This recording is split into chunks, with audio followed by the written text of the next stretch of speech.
Gloire à Dieu. Bonjour à chacun de vous. J'ai béni le Seigneur qui nous donne cette occasion. Parce que ce n'est pas automatique. Tu te réveilles et comme ça, et tu crois que tu es encore vivant. Il y a des gars qui se sont réveillés aujourd'hui de l'autre côté. Vous voyez un peu? Donc c'est une grâce encore. Alléluia.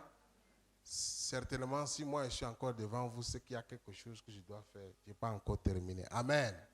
C'est pourquoi j'ai l'insigne honneur de présenter l'équipe apostolique de la mission évangélique Vie et Paix du Cameroun. Donc, par la grâce de Dieu, on a eu, là, on dit quoi? La chance. Est-ce que chez Dieu il y a la chance? Les enfants de Dieu, c'est quoi? C'est la grâce, n'est-ce pas? Donc, on a eu la grâce. Ils ont dit que non, Dieu les a convaincus de venir faire culte, nous rendre visite en ce matin. Amen. C'est vrai qu'on ne vous a pas apprêté. Peut-être vous devriez faire quelque chose de spécial. Et vous me connaissez dans mon style, j'aime être discret. Je vais donc donner la parole au révérend Oanja Christophe, qui bientôt sera évêque. Alléluia. Amen. Voilà, donc il sera bishop bientôt par la grâce de Dieu. Et de celui qui a eu la grâce. Ne voyez pas son beau visage. Alléluia. On a acclamé quand même. Ni sa jeunesse. Amen. Dieu a choisi David à 30 ans, non? Voilà. D'autres, il les a choisis à 8 ans. Ils sont devenus rois. Amen. Donc, c'est lui le superintendant. Voilà. Donc, c'est le overseer de la mission évangélique Vie et Paix. Non seulement au Cameroun, mais elle est maintenant partout. Amen. Donc, je veux, sous vos ovations, s'il vous plaît, inviter l'homme de Dieu ici pour que lui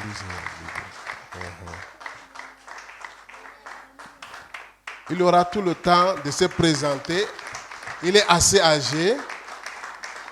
Et il va aussi présenter son équipe. Amen.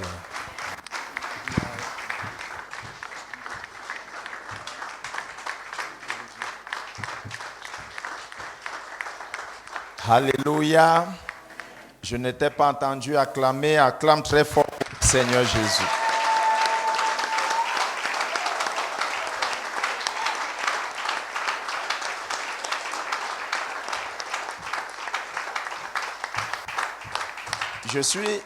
Nous sommes arrivés depuis avant-hier ici à Ngaoundéré pour une tournée missionnaire et apostolique. Alléluia. Amen.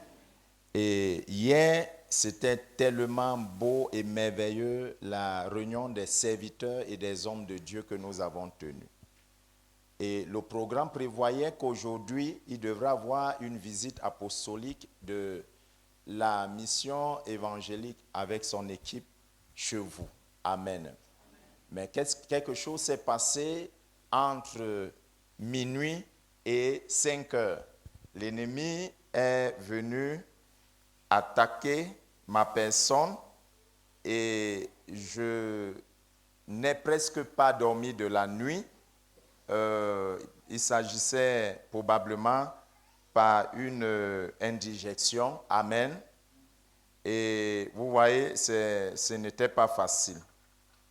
Ce n'était pas facile, mais par la grâce de Dieu, j'ai appelé le révérend docteur Abakalaou, qui est descendu, vous pouvez vous asseoir un instant, qui est descendu avec son équipe locale. Amen.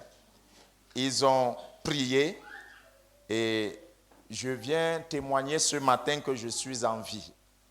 Puisque vous me voyez en vie. Alléluia.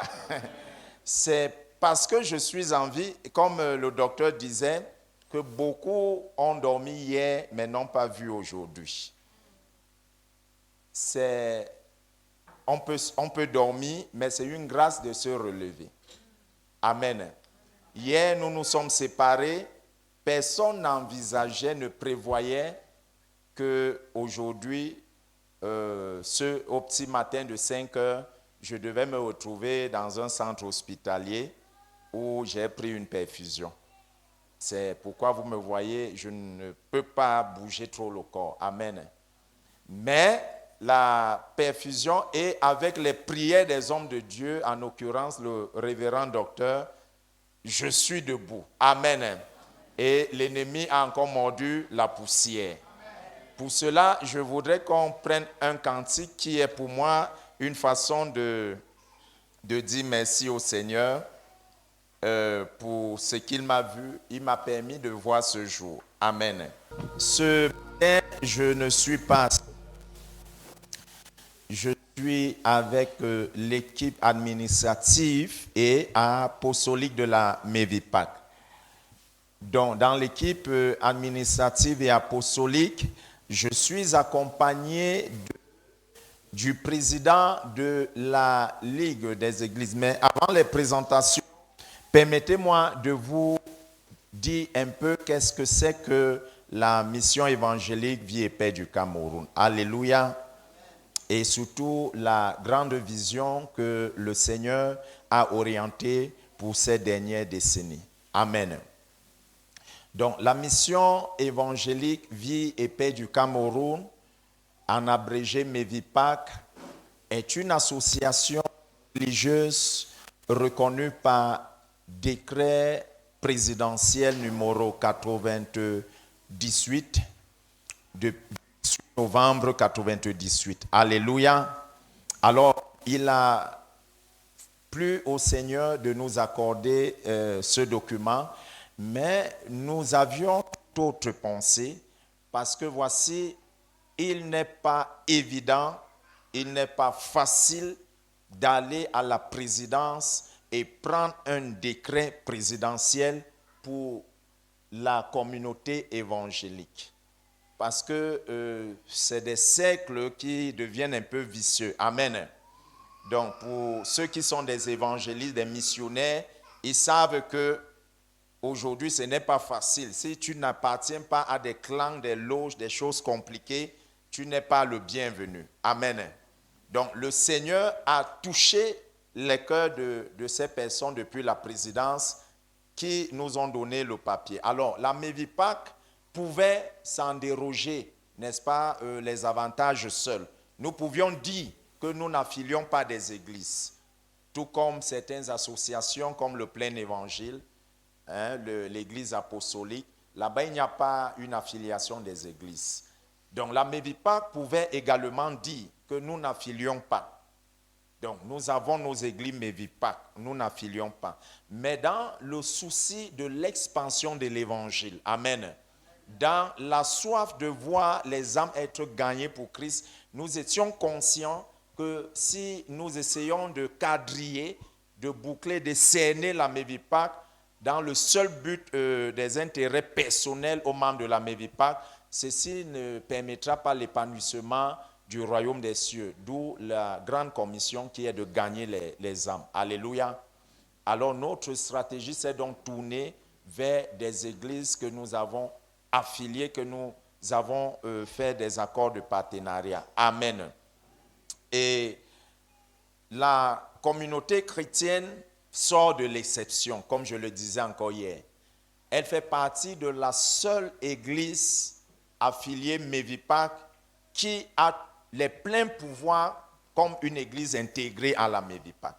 Aucune église affiliée à la MEVIPAC n'a le droit d'utiliser les sceaux, les emblèmes, les cachets de la MEVIPAC pour donner les certificats de baptême, les certificats d'ordination, les diplômes en théologie et d'autres papiers. Aucune église n'a ce droit. Mais le Seigneur, dans sa bonté, a fait une exception à sa règle. Amen. De toute la MEVIPAC, la communauté évangélique, amen, a eu la grâce, n'est-ce pas, de se confondre même au père fondateur de la MEVIPAC. Ça veut dire que si la communauté évangélique est touchée, c'est toute la Mevipac qui est touchée. Et c'est à cause de cela qu'il a reçu des cachets de la Mevipac. Il a reçu une autorité de la part de la Mevipac de décerner et les certificats d'ordination au nom de la Mevipac et au nom de la communauté évangélique. Et par extension de délivrer même les diplômes. Alléluia. Donc, je dis encore que c'est l'unique. Ça n'existe pas dans tout le Cameroun. Donc, il a intégré la grande famille des pères fondateurs. Donc, et la vision orientée pour les décennies, ça fait... Bon, je vais déjà me présenter. Je suis le révérend Christophe Ouandja, le fils du père fondateur de la Mevipac, Ouandjankolo Christophe, et le beau-frère de Ongen Ongen Rémi.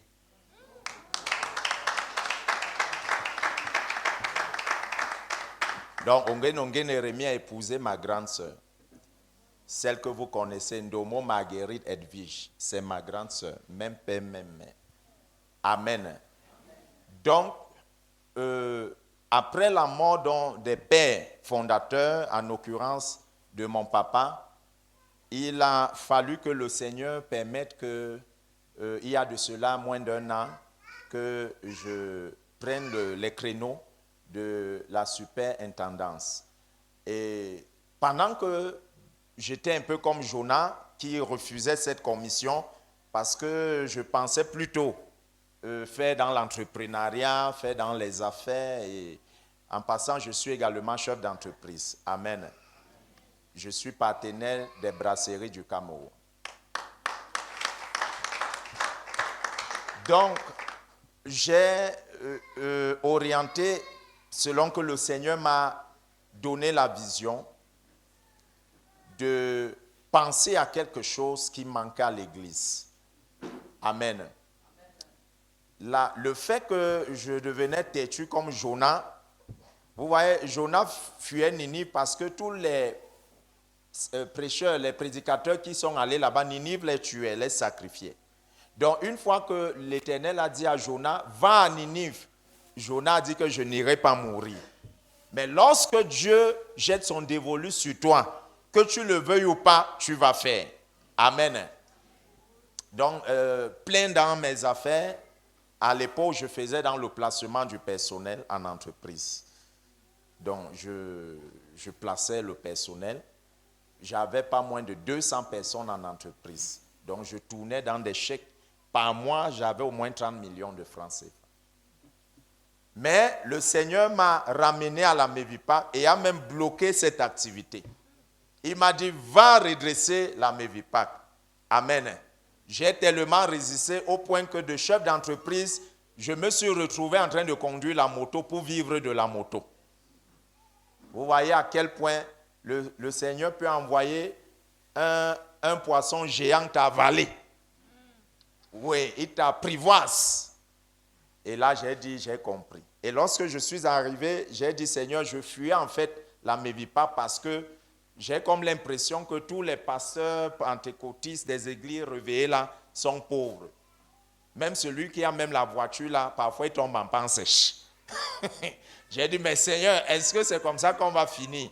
Regarde le gouverneur, regarde le préfet, regarde tel ministre. Moi aussi, je veux être comme eux. Je ne veux pas être dans les trucs de Mevipac et pasteur. Alors le Seigneur m'a dit, non, vas-y. En fait, je n'ai jamais dit que vous soyez limité financièrement. Amen. Mais c'est la manière, la priorité que vous avez accordée. Vous vous êtes beaucoup plus adonné aux louanges, à l'adoration, au message, à la parole, aux prières et aux jeûnes.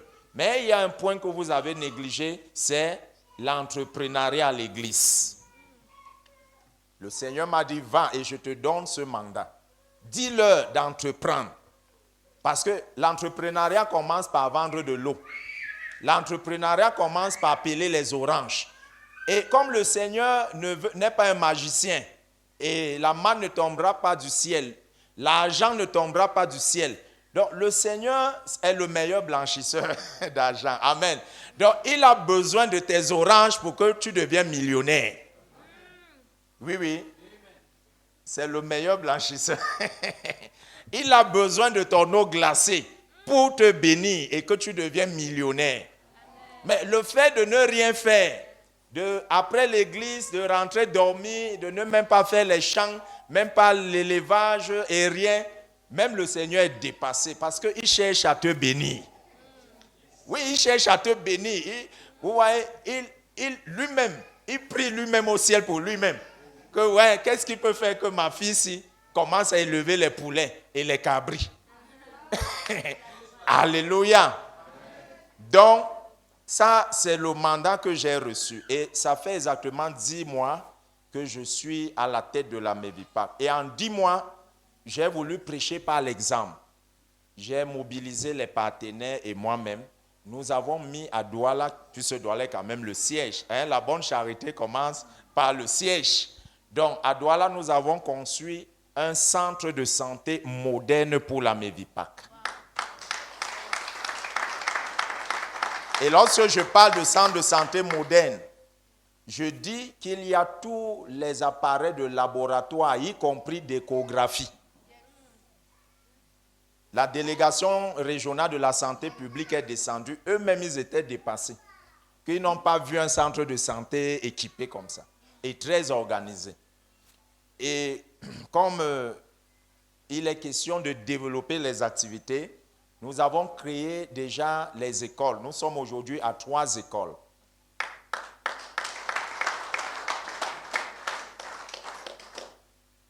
Et nous sommes au point de mettre sur pied des très grands champs d'agriculture ainsi que l'élevage. Donc voilà nos projets. Jusqu'ici, tout va bien. En 10 mois, nous avons réalisé ce que même les gens du monde ne parviennent pas à faire. Parce que rien que le centre de santé nous a pris plus de 30 millions de francs CFA. Et nous avons construit le centre. Tout est carrelé, climatisé, même dans les chambres des malades. On nous a même demandé de rendre ça en hôpital. J'ai dit que non, on commande doucement, doucement. Amen. Donc, parce que quand nous voulons faire, nous faisons bien. Amen. Et tout récemment, pendant que j'encourageais les pasteurs de la Mevipac à créer les activités afin que vous ayez des emplois. Amen. Parce que, voyez-vous, il y a quelque chose qui va bientôt se passer au Cameroun. Le réveil a longtemps été annoncé au Cameroun. Les hommes de Dieu dans le monde entier sont venus parler du réveil. Mais je veux vous dire que pour que vous soyez respectés,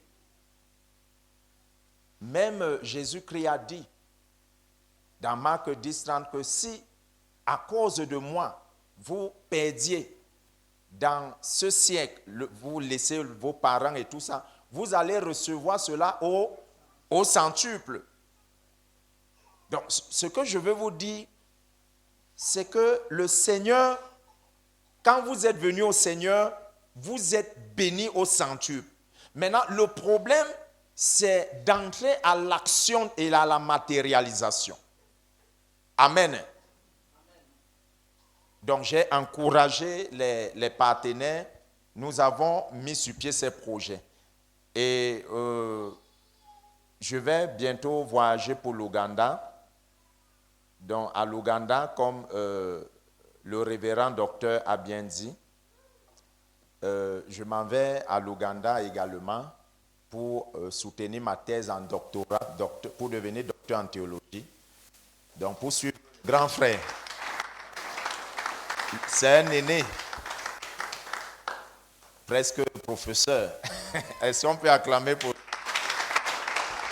Alléluia. Donc, l'avantage d'être docteur, c'est nous qui avons pour vision de bâtir les écoles supérieures de théologie. Donc, nous décernons les licences et tout ça jusqu'au doctorat. Pour que notre griffe passe, il faut avoir minimum un doctorat ou un professorat. C'est pour ça que dans les licences académiques, vous allez toujours voir un certain professeur Owona qui a signé. Amen. Donc ça, c'est la convention des écoles. Amen. Bon, nous allons entrer directement dans le message et c'est un message qui va faire moins de 30 minutes. Amen. Et je vous prie d'être vraiment concentrés. Amen. Sinon, vous n'allez rien comprendre du message parce qu'il sera bref, précis, concis et bien fait. Amen.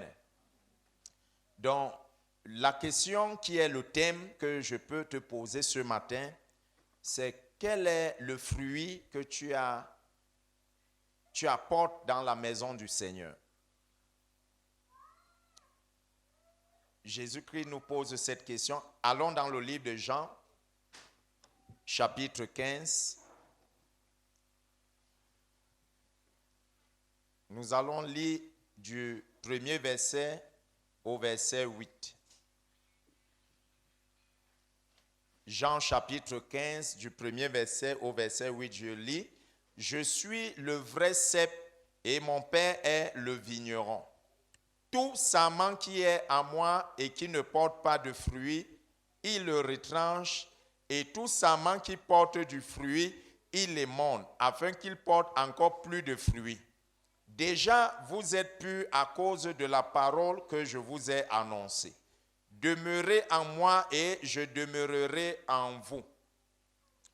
Comme le sarment ne peut de lui-même porter du fruit s'il ne demeure attaché au cep, ainsi vous ne le pouvez non plus si vous ne demeurez en moi. Je suis le cep, vous êtes les sarments. Celui qui demeure en moi et en qui je demeure porte beaucoup de fruits, car sans moi vous ne pouvez rien faire. Si quelqu'un ne demeure pas en moi, il est jeté dehors comme le sarment et il sèche. Puis on ramasse le sarment, on les jette au feu et il brûle. Si vous demeurez en moi et que mes paroles demeurent en vous, demandez ce que vous voudrez et cela vous sera accordé. Si vous portez beaucoup de fruits, c'est ainsi que mon Père sera glorifié et que vous serez mes disciples. Alléluia. Amen. La volonté du Seigneur, c'est que nous portions quoi? Des fruits. Amen. Maintenant, la question qui est posée, quel est le fruit que tu portes dans la maison du Seigneur? Parce que, voyez-vous, nous pouvons venir ici, nous pouvons chanter, nous pouvons adorer le Seigneur, nous pouvons jeûner, dormir à l'église et prier, mais passer à côté du plus important. Vous voyez, le Seigneur a répété ça plusieurs fois. Il dit qu'il est le cep. Le cep, c'est le tronc. Amen. Et nous sommes les sarments. Les sarments, c'est les branches. Alléluia. Donc, Jésus-Christ dit, je suis le tronc. Et vous, le peuple qui est assis là, vous et moi, nous sommes les branches. Amen. Et le Seigneur dit que nous devons, toi qui m'écoutes ce matin, tu dois porter les fruits.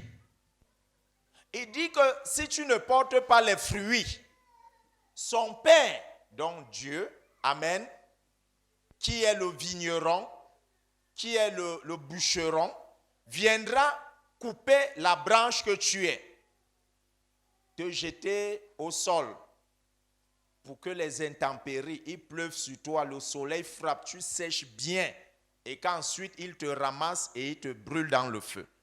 Les fruits sont très importants. Amen. Les fruits sont très importants. Donc par ici, nous comprenons que si nous ne portons pas de fruits, nous serons rejetés dans les demeures célestes. Le fait de venir à l'église, le fait de chanter, le fait d'adorer et ne pas porter du fruit est dangereux pour toi et moi. Amen. Quels sont donc ces fruits? je ne veux pas vous envoyer dans Galates 5, 22. Non, ça n'a rien à voir. Là, c'est les fruits de l'esprit. Amen. Ça, c'est des fruits additionnels. Je ne demande pas ce que nous disions que non, j'ai la joie, la bénignité. Non, non, non, ne me récite pas ça. Amen. Mais quel est le fruit que tu portes? Je vais vous décrire ce que c'est qu'un fruit. Le fruit, c'est l'expression de l'arbre. On dit qu'on reconnaît un arbre par... Parce que si je vois une goyave, n'est-ce pas? Je saurais que c'est le goyave. Lorsque je vois la mangue, je saurais que c'est le mangue. Le fruit, c'est quoi? C'est l'expression de la nature chrétienne. Quand tu dis « je suis chrétien », est-ce que tu extériorises donc ta nature chrétienne? Alléluia. Ça, ce n'est pas la seule qualification du fruit. Alléluia. Amen. Le fruit a d'autres choses. C'est que lorsque le fruit apparaît sur un arbre, qu'est-ce qu'il fait? Il embellit l'arbre. Amen. Lorsque vous allez voir un goyavier, un manguier, là dehors, je crois peut-être que c'est un manguier, n'est-ce pas? Voilà, il n'est pas très joli comme il est là. Mais une fois que les mangos vont sortir, le manguier va prendre de la splendeur. Alléluia. Donc, les fruits du chrétien, c'est la splendeur, c'est l'éclat, c'est la lumière que tu portes.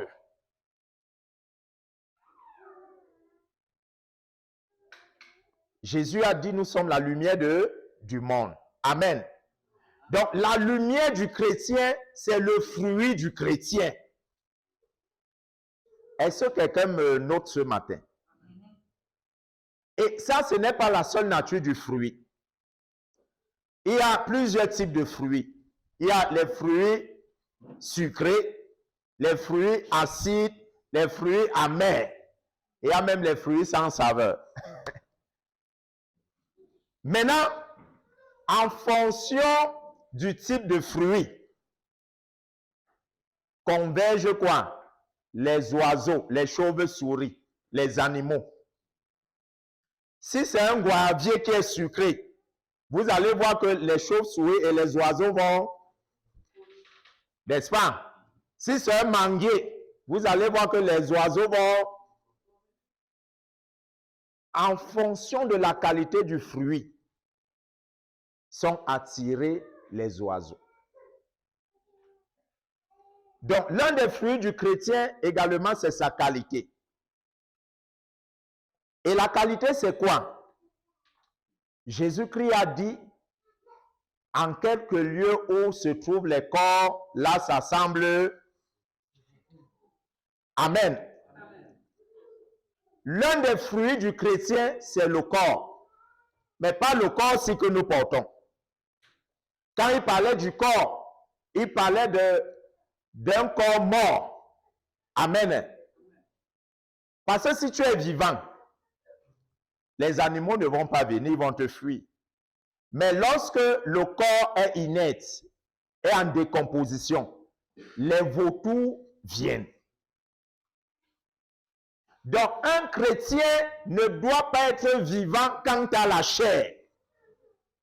L'un des fruits du chrétien, c'est qu'il doit tuer la chair pour attirer les vautours, les oiseaux. Alléluia. Amen. Si tu es trop vivant, et en étant déjà trop vivant, tu es exposé au péché. Mais l'apôtre Paul dit, dans le livre d'un Corinthiens au chapitre 9, à partir du verset 24.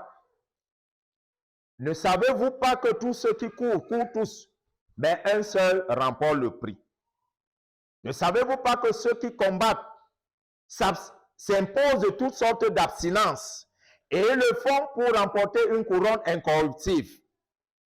Mais vous faites-le pour remporter une couronne incorruptible. Ils le font pour remporter une couronne corruptible. Il dit dans le verset 24, moi je cours non pas comme à l'aventure.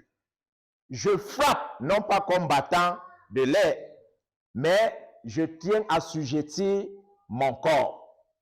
Amen. Amen. Je le tiens à assujettir à respect. Donc je discipline mon corps. Et il dit pourquoi? De peur d'être rejeté après avoir, dans le verset 27, prêché aux autres. Il dit un chrétien doit s'abstenir de certaines choses. Il doit, lorsque le corps te demande certaines choses, tu t'abstiens, tu es en train de le tuer. Amen. Donc, tuer dans le corps, c'est-à-dire tuer les désirs de la chair, en font partie des fruits d'un chrétien. Alléluia.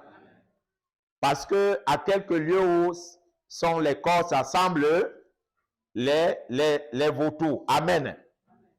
Donc, pour que le vautour, pour que l'aigle vienne vers toi, pour que le Seigneur envoie l'ange vers toi, il faut que quand tu as la chair, que tu sois mort.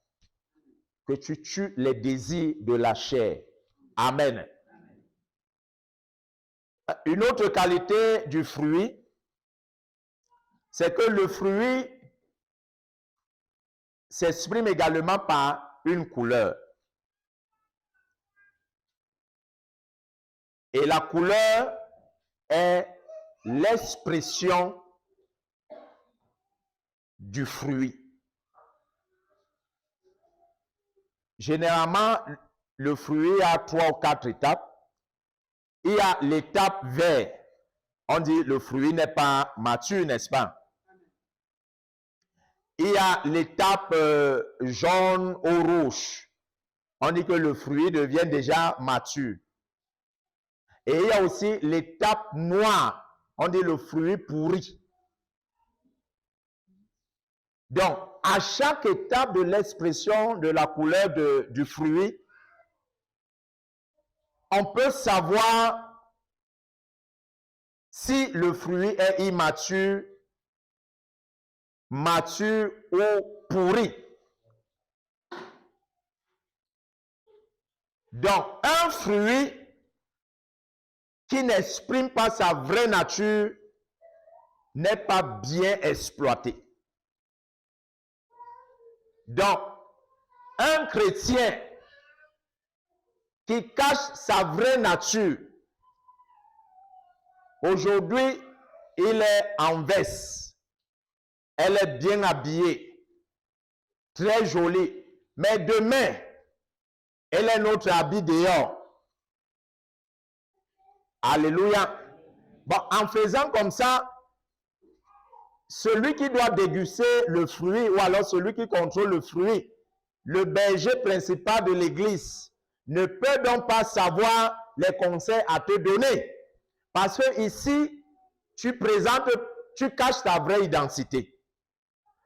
Mais lorsque tu viens, tu dis à l'église, papa, comme tu vois là, voici ma vraie couleur. Je suis colérique. Ma vraie couleur, c'est la colère.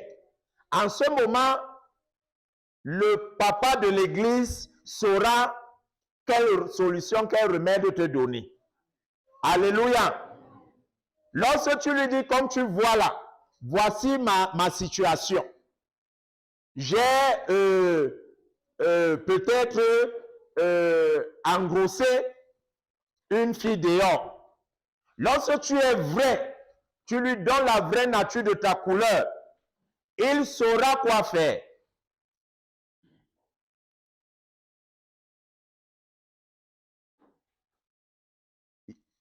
Il y a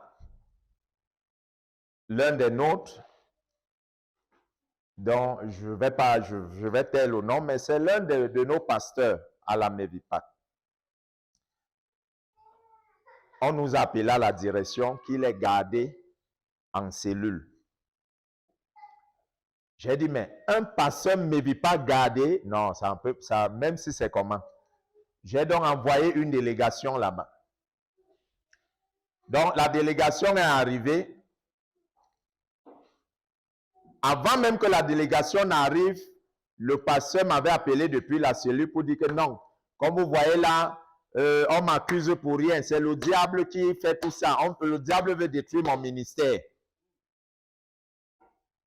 Même le diable parfois souffre.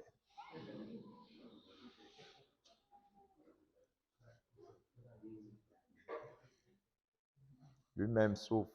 Vous savez que de temps en temps, il part aussi se plaindre chez Dieu, non? Peut-être vous ne connaissez pas. Que là où vous êtes là, il se plaint. Que parfois vous l'accusez sur ce qu'il n'a pas fait. Alors on a accusé tout le monde, le diable et tout. Tout ce que je voulais, c'est qu'il me dise sa vraie nature. Il m'a dit que non, il n'a rien fait. Mais après les enquêtes, il a été démontré avec preuve, avec un enregistrement, qu'il a commis le forfait. Parce qu'il n'a pas tué la chair. Donc, il a violé sexuellement une fille, une petite fille. C'est des choses qui existent depuis, même dans la Bible. Hein. L'apôtre Paul dit dans le livre de Corinthiens que j'apprends parmi vous qui a. Et qu'au point même que certains d'entre vous partent même épouser les femmes de vos pères. Donc, l'église de Corinthe même a fait pire. Hein. C'est pas... Ce qui est important, c'est que l'église de Corinthe au moins a révélé sa vraie couleur, sa vraie nature. Mais si on marche ensemble et on ne se connaît pas, mais je serai en train de te défendre, pourtant ce n'est pas la personne. Alléluia. Donc, lorsque nous avons eu ces preuves-là, nous ne pouvions plus rien faire parce que la manière que nous nous sommes préparés, nous sommes allés plutôt à la défensive. Non, à l'offensif. À l'offensive. Par contre, s'il nous avait dit que j'ai été tenté, je suis tombé, on devait aller plutôt à la défensive, donc de manière à supplier. Hein? Et à voir si on peut avoir un peu d'indulgence et de clémence. Peut-être ça pouvait toucher le cœur de la famille et des autorités. Mais lui nous a dit qu'il n'a rien fait. Donc nous sommes plutôt allés comme pour aller agresser, qu'on le libère rapidement. Et après avoir fait ça, on nous sort les preuves, ça ne pouvait plus donner.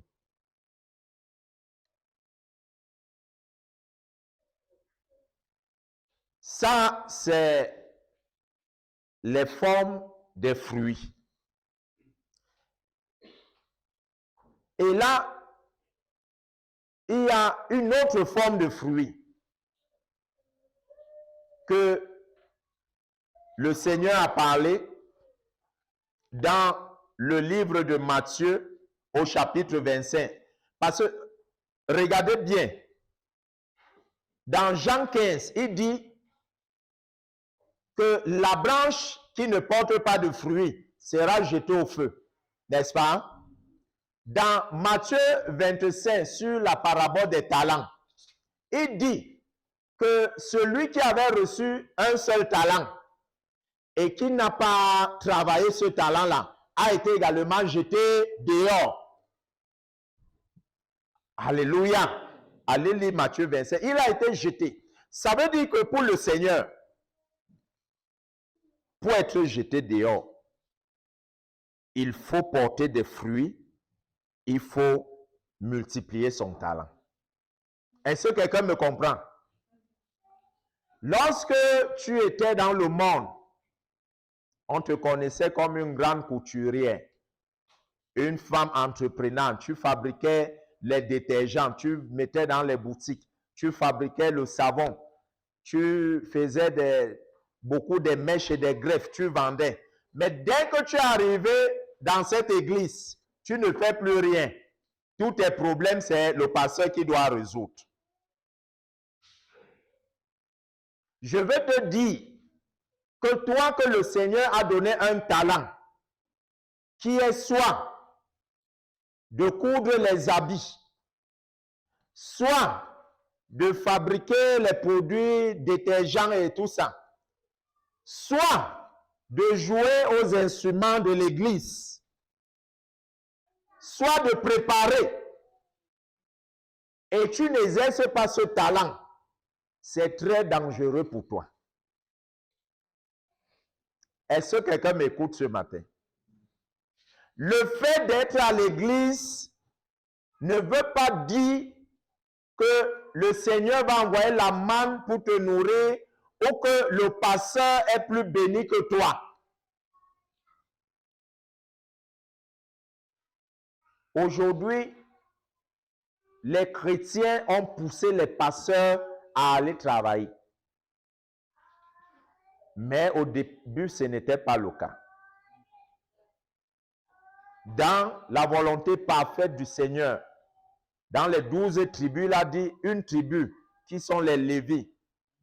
Eux ne doivent pas toucher de la terre, mais cependant, on doit leur reverser les dîmes et les offrandes. Ils ne travaillent pas. Donc, dans le plan du Seigneur, un pasteur, normalement, ne serait pas en train d'aller cultiver les champs. Sauf qu'il pouvait avoir ses champs et que ses fils et ses filles cultivent. Là, c'est autre chose. Mais que lui, le pasteur, mette son habit derrière, commence à cultiver sous le soleil, il aura quel temps pour prier pour vous? Il aura quel temps pour préparer les messages de révélation pour votre bénédiction? Donc, l'Église a reçu des talents. Chacun de vous, vous avez quelque chose que quelqu'un d'autre ne peut pas faire mieux que vous. Tu as reçu quelque chose que lorsque tu prépares un mets, même dans ton quartier, on sait que non, le mets si là, il n'y a que toi qui peux bien faire ça. Maintenant, quand tu as ce genre de mets, prends ce mets-là, cherche à ouvrir un restaurant de la place et multiplie le talent de ce mets. Amen. Le Seigneur va passer par là, tu auras un restaurant moderne, tu auras un autre restaurant dans l'autre région, et comme ça, là, tu vas aller jusqu'à me retrouver à Douala avec ton restaurant. Alléluia. Il y a parmi vous, et là, je vais vous révéler ça, parce que ça s'est passé avec Jacob. Il y a parmi vous qui aviez la main pour l'agriculture et l'élevage. Parmi vous, il y en a que quand tu élèves les poulets, tu ne perds pas le poulet. Mais quelqu'un d'autre élève les poulets, les sujets meurent. Je vous le dis, hein, parmi vous, il y en a, quand vous élevez les cabris, ils sont en bonne santé, la gestation est bonne. Mais quelqu'un d'autre essaye, le cabri meurt, il fait la diarrhée, ça ne donne pas. C'est la grâce, le talent que Dieu t'a donné. Alléluia. Multiplie ça. Celui qui avait reçu 5 talents a multiplié, c'est devenu 10. Celui qui a reçu 2 a multiplié. Celui qui a reçu un seul talent est allé cacher au sol et a attendu que Jésus-Christ vienne le prendre, en adorant tous les jours, en disant: sanctifie-moi Seigneur, j'ai péché. Seigneur, me voici, je t'attends, je ne travaille pas, parce qu'en allant travaillant, je vais voir les gens du monde et le péché va me toucher. Je vais saluer quelqu'un du monde et je serai contaminé. Père, je suis à l'église, je prie et j'attends que tu viennes. L'enlèvement vient me trouver. Ne sois pas surpris que l'enlèvement vient, ça prend les gens du dehors, là, toi tu restes à l'église en train de prier. C'est la parole de Dieu. Parce qu'en ce moment, le talent qu'il t'a donné là, tu te moques de lui. Dieu ne t'a pas envoyé sur la terre pour rien. Écoutez, nous irons au ciel. Et la plus grande chose que nous allons faire, c'est de le louer, c'est de l'adorer. Mais sur la terre, il t'a mis dans un corps. Alléluia. Et ce corps est un corps matériel. Et pour que ce corps vive, il faut l'alimenter. Et pour l'alimenter, il faut avoir un revenu pour l'alimenter. Donc, si tu attends que c'est les autres qui partent travailler dehors, parce que toi, tu jeûnes à l'église. Je ne dis non plus que le jeûne est mauvais. Amen. Pendant que tu finis de jeûner, dis Seigneur, je jeûne et je prie pour mon champ. Père, comme je parle là, donne-moi la grâce. Dès que je touche la roue là, je mets les herbes au sol et les plantes montent. Et dès que tu sors, tu viens avec les 10 ici. C'est les maïs, les arachides. Tu viens adorer le Seigneur. Voilà ce que le Seigneur veut. Alléluia. Pour porter du fruit, un arbre a besoin de 4 éléments primordiaux, essentiels. Un arbre a besoin de la bonne qualité de sol. Toi, le chrétien, il y a des sols où tu te trouves que tu ne portes pas les fruits à cause du mauvais sol. Ce que je veux dire, c'est que ce soit les fruits de l'âme que je viens de citer, amen, ou les fruits matériels, donc le travail, pour que tu portes les fruits, il te faut un bon emplacement. Tu ne peux pas te retrouver dans une brousse. Les gars sortent, ils fument le chanvre partout, ça sort dans les narines, les oreilles. Et tu es là, tu commences à dire que là où je suis là, je suis en joie. Hein. Le fruit de l'esprit chez moi, c'est la joie. Parce que en faisant la joie en riant, on peut te pointer là-bas. Et le Seigneur ne t'a pas envoyé aller rire chez les bangamans. Tu te retrouves chez les prostituées. Tu dis que le fruit qu'on a prêché à l'église, c'est la sainteté. Donc, même si vous marchez nu là, moi je suis saint. Je suis saint, hein? Je suis saint. Si on vient t'arrêter par te violer, le Seigneur ne t'a pas envoyé là-bas. Ne mettez pas, même n'accusez même pas le diable. Donc, il faut savoir là où tu te retrouves. Amen. Il y a des endroits que tu ne dois pas te retrouver. Il y a des sols, même les fruits matériels sur le travail. Il y a les endroits où tu ne peux pas faire le champ, ça donne. Est-ce que quelqu'un m'écoute ce matin? Il y a les endroits que tu ne peux pas faire l'élevage jusqu'à ça donne. Donc, avant de te lancer dans les fruits, qui est l'expression de ta chrétienté, demande Seigneur, suis-je sur la bonne terre? Alléluia. La terre, elle est très importante. Et parlant de la terre, Jésus-Christ a dit dans la parabole du semeur, et il a évoqué 4 types de terre. Il a dit qu'il y a des semences qui ne prennent pas dans n'importe quelle terre. La semence peut aussi être ta dîme et ton offrande. Il y a des chrétiens, ils sont à la communauté évangélique, mais ils partent payer les dîmes à l'église catholique,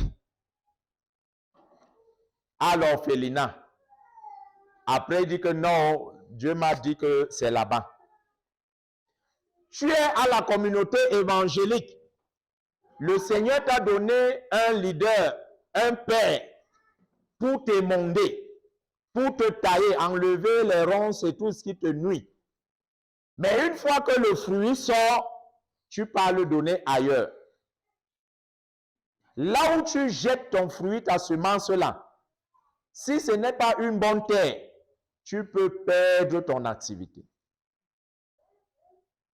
À cause de la dîme, certains ont perdu leur travail. À cause de la dîme, d'autres, leurs revenus ont chuté. Soit parce qu'ils ne sont pas fidèles à la dîme, ou ils ont versé leur dîme dans une mauvaise terre. Alléluia. Il faut savoir là où tu vas jeter ta semence. Amen. Le deuxième élément, c'est le climat. Pour que tu portes des fruits, il faut les conditions climatiques. Parce que si vous prenez le manguier qui est sur la cour et vous le mettez dans une région qu'on appelle Alaska, une région de neige, vers la Russie là-bas, le manguier va mourir. Mais par contre, s'il y a des plantes qui grandissent là où il y a l'Alaska, alléluia. Donc, il y a des climats. Tu demandes au Seigneur, est-ce que c'est la bonne période? Est-ce que c'est le moment? Est-ce que c'est le moment de prendre mon jeûne? Est-ce que c'est le moment d'aller évangéliser? Est-ce que c'est le moment d'aller dans les orphelinats? Est-ce que c'est le moment de commencer mon activité commerciale, mon champ, mon élevage? Est-ce que c'est le moment? Alléluia. Il faut demander au Seigneur parce que si les conditions climatiques, le moment n'est pas approprié, tu iras faire cela, ça ne va pas donner. Le troisième élément, c'est les types d'arbustes qui sont à côté de toi. Donc, on a des... Je peux prendre quelle plante? Même le cacaoyer. Quand tu prends le cacaoyer, n'est-ce pas, un champ de cacao, est-ce que le maïs peut facilement grandir là-bas? Pour ceux qui avaient fait l'expérience. Dans un champ de cacao, est-ce qu'on peut vraiment semer le maïs jusqu'à on récolte les épis? Donc, celui qui est à côté de toi, qui marche avec toi tous les jours, détermine le genre de fruits que tu auras ou pas. Alléluia. La compagnie que tu as, les gens avec lesquels tu marches vont influencer sur le type de fruits que tu vas porter. Si tu es à l'église et que il y a une sœur qui aime trop le commérage, donc dès que le pasteur passe, il dit que tu as vu l'habit du pasteur là, il y a une tache ici là, sûrement il sort de la brousse. Et tu as vu sa femme? Non, la manière que l'habit est déchiré, ou sûrement ils ont même bagarré. Ben, je dis, non, ils ont bagarré, ça devient un commérage.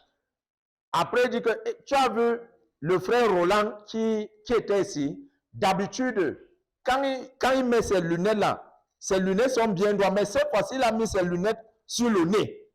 Donc, ça veut dire que là où il est là, il n'est pas concentré, il est en train de nous regarder de travers. Donc, lui, elle est ça là pour interpréter les gestes, faire le commérage. Et si tu connais de pareilles personnes, cherche à ramener la personne au Seigneur dans la repentance, la bonne voie. Amen. Mais si la personne résiste, fuis la compagnie là. Parce qu'elle va t'influencer d'une manière ou d'une autre. On se comprend? Vous qui êtes des élèves là, tu marches avec un ami, il te dit non, moi je n'ai pas besoin d'étudier.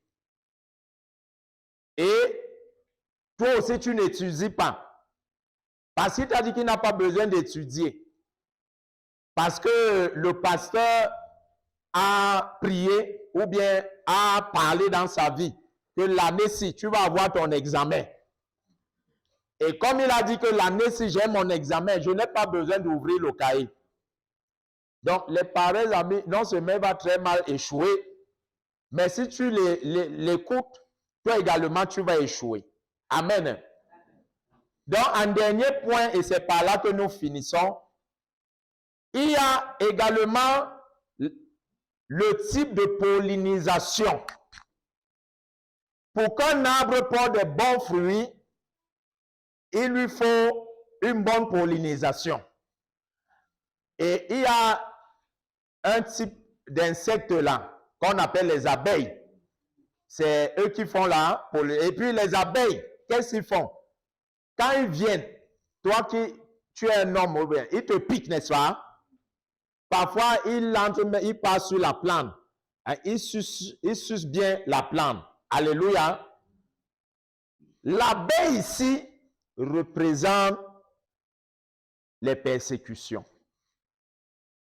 Les persécutions te permettent d'avoir les bons fruits.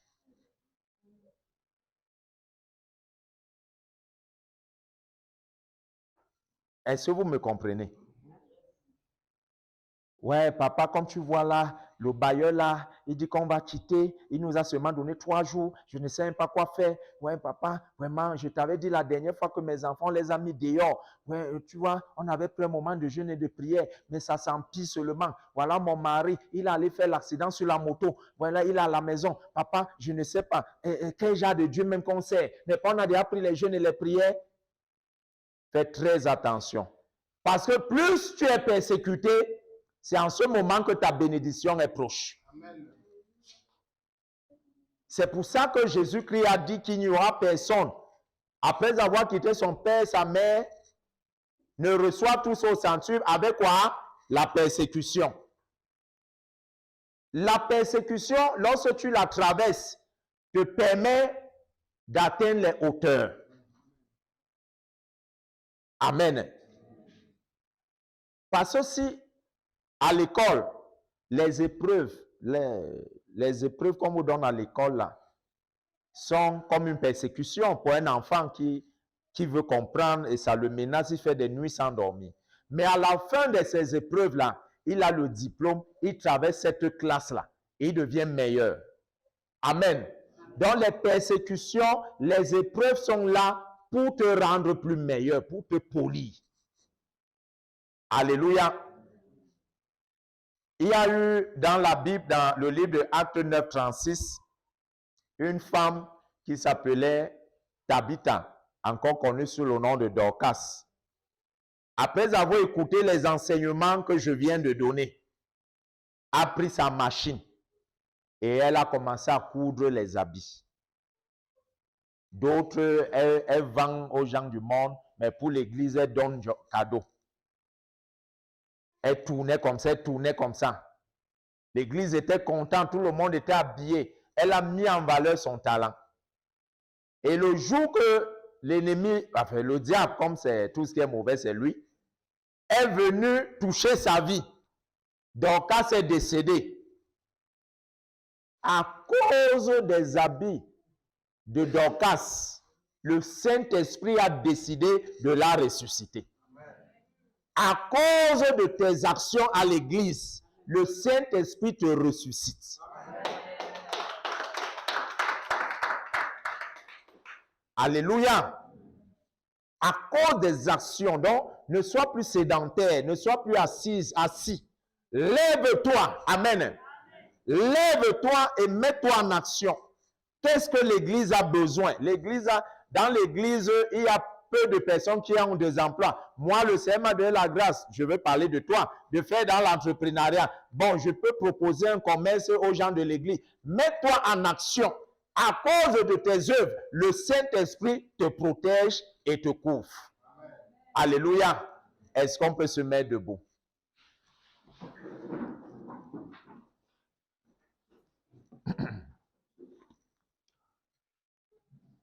Donc, comme je l'ai dit que je devais être très bref, Et j'ose croire que ce matin, tu as bien compris. En fait, j'étais en train de te donner la clé pour ton succès. Amen. Si tu as bien compris le message de ce matin, la faim, la famine, la pauvreté, le manque d'argent, tous ces problèmes de tristesse dans ton visage, tu ne les auras plus. Si tu as reçu le message de ce matin et tu le mets en pratique, le Seigneur va t'aider et tu sortiras du trou de tristesse là où tu te trouves. Amen.